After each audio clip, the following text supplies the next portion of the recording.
contempt or neglect of others by looking at them with eyes. Title: The Tale of Disregarded Eyes.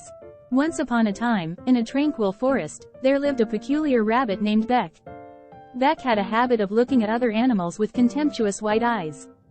This story is known as the Tale of Disregarded Eyes. Beck's white eyes made the other animals feel belittled and scorned. They began to distance themselves from the rabbit, avoiding any interaction with him. However, there was one clever and wise squirrel named Jung, who saw beyond appearances and became curious about Beck's behavior. Approaching Beck one day, Jung greeted him kindly and asked, "Hello, Beck. My name is Jung. I'm curious, why do you always look at other animals with those white eyes?" Beck stared at Jung in surprise and eventually replied, "It has become a habit for me to look at others with white eyes. But my true intention is not to belittle or disrespect them." Jung pondered for a moment and then smiled. "Beck, how do you think other animals feel when they see your white eyes?" "They may interpret your attitude negatively and perceive it as disregard."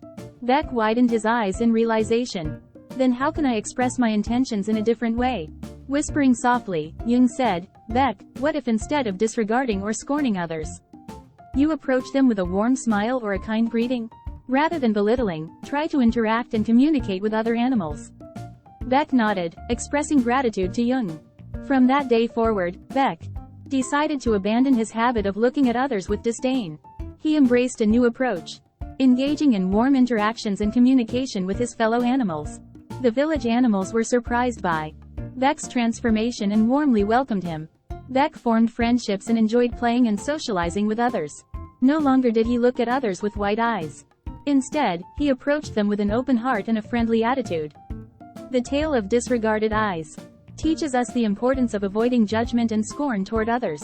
Instead, it emphasizes the significance of interaction and communication, seeking understanding and respect. Though we often judge and disregard others based on appearances, approaching them with an open heart and a warm attitude can lead to better outcomes. We can create a better world by understanding, respecting, and communicating with one another. So let us remember Beck's journey and strive to abandon our tendencies to belittle or disregard others based on superficial judgments. Instead, let us approach others with compassion, empathy, and a willingness to connect. By doing so, we can foster understanding, build meaningful relationships, and create a more inclusive and harmonious world.